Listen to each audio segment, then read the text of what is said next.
Hello friends, welcome to my channel. आज मैं बात करूंगी राजा दुष्यंत और शकुंतला की प्रेम कहानी। मेरी पहली वीडियो में आपने देखा होगा कि मैंने उस वीडियो में आपको बताया था राजा दुष्यंत और शकुंतला की प्रेम कहानी के बारे में, पर मेरी इस वीडियो में मैं आपको बताऊंगी राजा दुष्यंत और शकुंतला की कहानी। तो आइए जानते हैं। ऋषि विश्वामित्र बहुत ही बड़े तपस्वी थे। उन्होंने तप के बल से देवताओं के राजा इंद्र को भी हिला दिया था। उनके तप से देवराज इंद्र भयभीत हो गए कि भगवान प्रसन्न होकर देवलोक विश्वामित्र को ना दे दे। अगर विश्वामित्र भगवान को प्रसन्न करके देवराज इंद्र की गद्दी पर बैठ गए तो देवराज इंद्र की गद्दी उनके हाथों से छिन जाएगी। अब देवराज इंद्र ने मेनका को अपने पास बुलाया और उसे सारी जानकारी दी। स्वर्ग की अप्सरा मेनका इस काम के लिए देवराज इंद्र की मदद करने के लिए तैयार हो गई। अब मेनका को धरती पर आना पड़ा। स्वर्ग की उस मेनका ने विश्वामित्र की तपस्या भंग करने के लिए अपनी चाल चलना शुरू कर दिया। वह मोहिनी रूप में काम वासना को जगाने वाली भाव भंगिमा पूर्ण नृत्य करके विश्वामित्र का ध्यान तपस्या से भटकाने में लग गई। पहले तो विश्वामित्र ने उसकी तरफ ध्यान नहीं दिया, वह अपनी तपस्या में लीन ही रहे, और फिर भी वह मेनका अपनी चाल चलती रही। उसने पहले से भी अधिक मोहित करने वाला वेश धारण करके काम वासना को बढ़ाने वाला नृत्य शुरू कर दिया।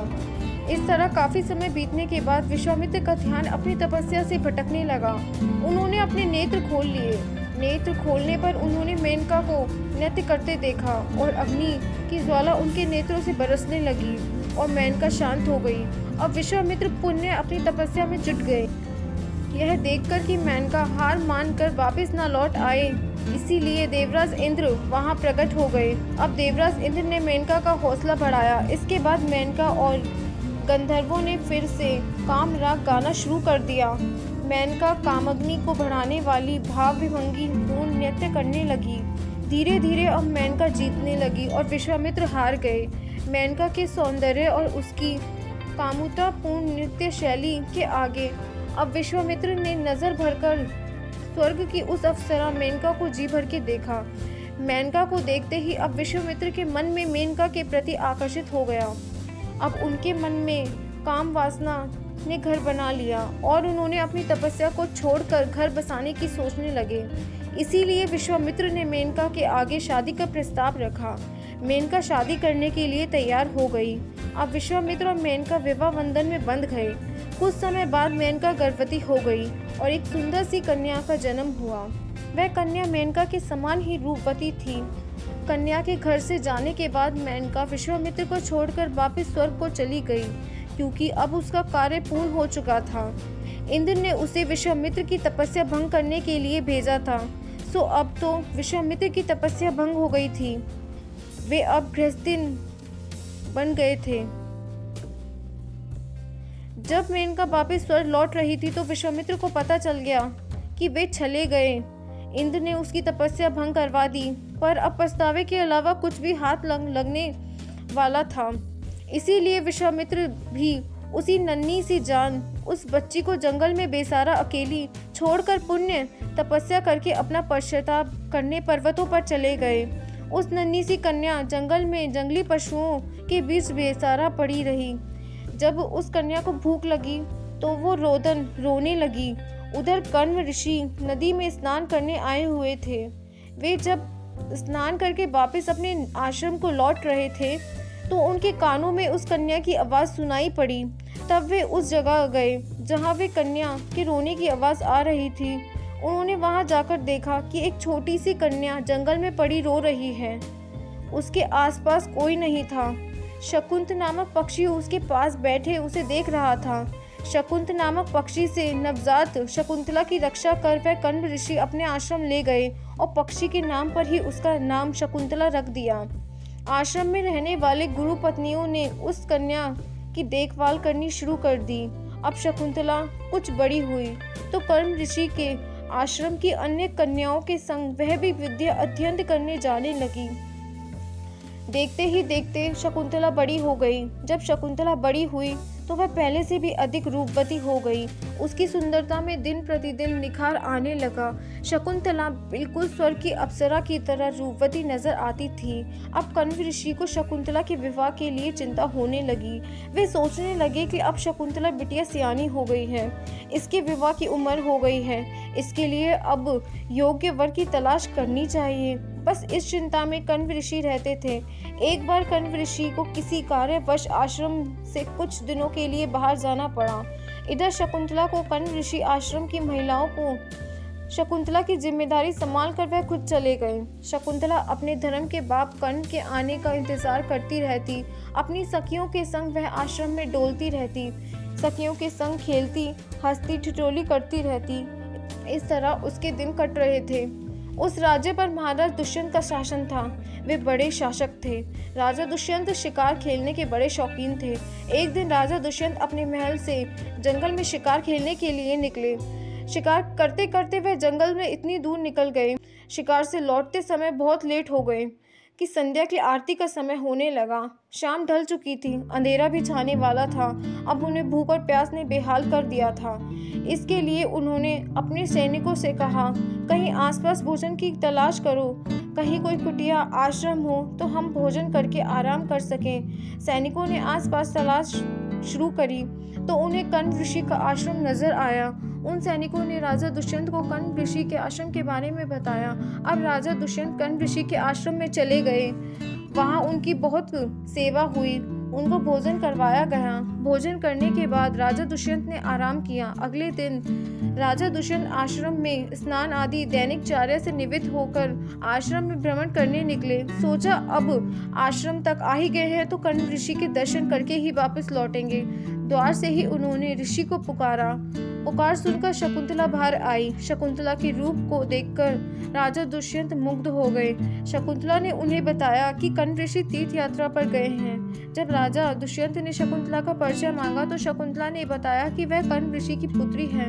कण्व ऋषि आजन्मा ब्रह्मचारी थे, अतः शकुंतला का परिचय सुन राजा दुष्यंत आश्चर्य में पड़ गए।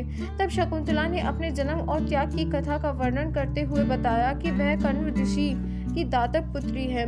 शकुंतला को देखते ही राजा दुष्यंत उस पर मोहित हो गए और उसके प्रेम में पड़ गए। वे शकुंतला के रूप पर मोहित हो गए।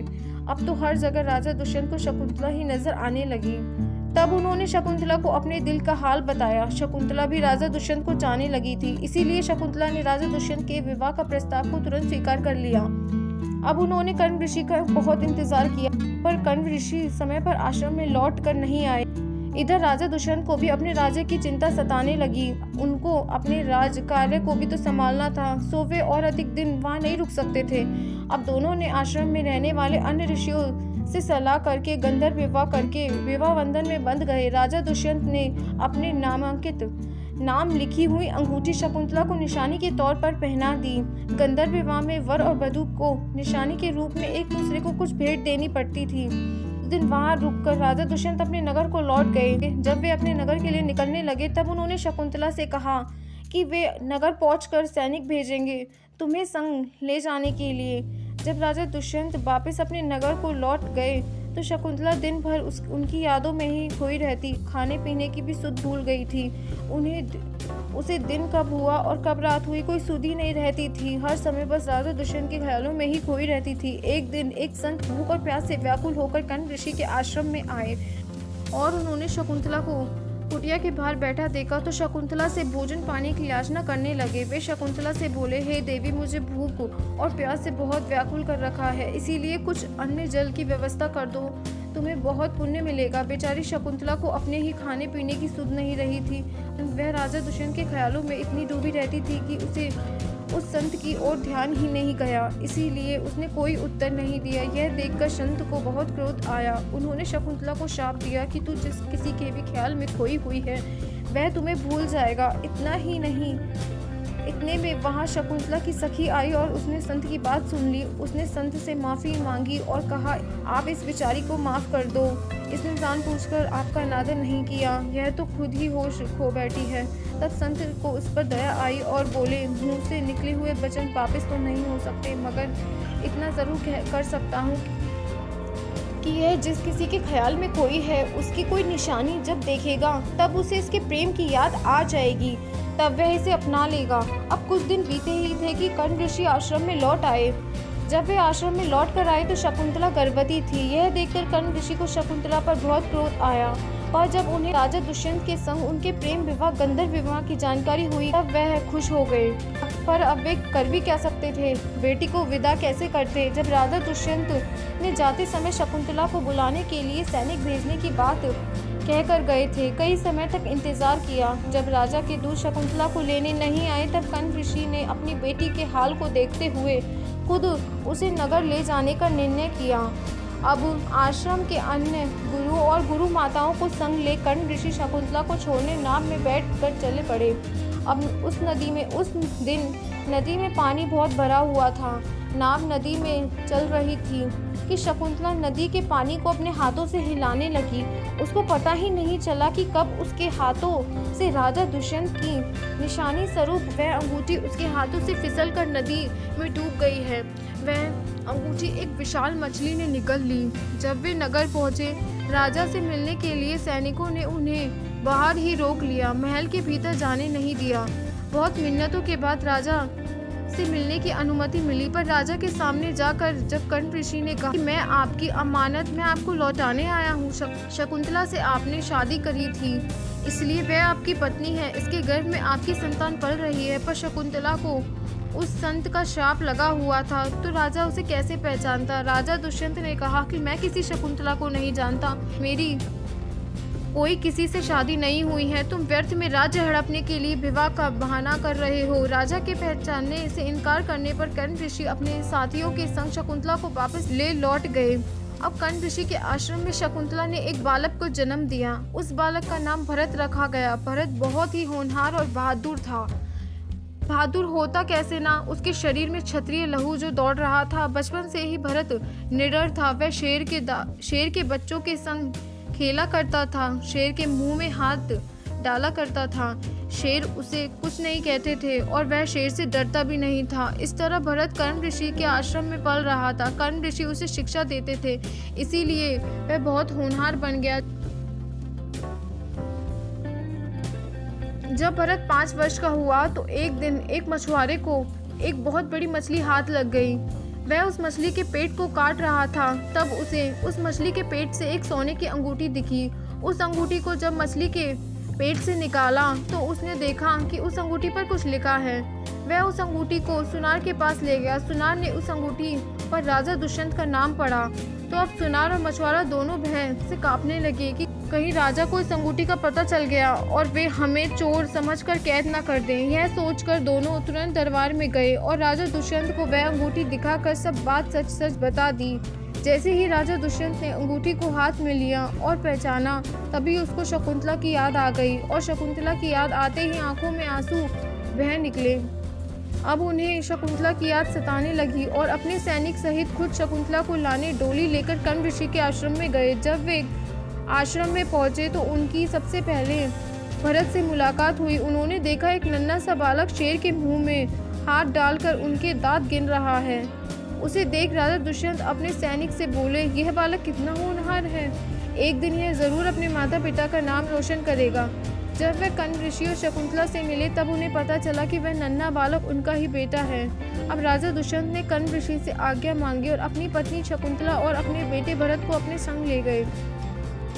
कर्ण ऋषि ने खुशी खुशी शकुंतला को भरत सहित राजा दुष्यंत के साथ विदा कर दिया। इस तरह अब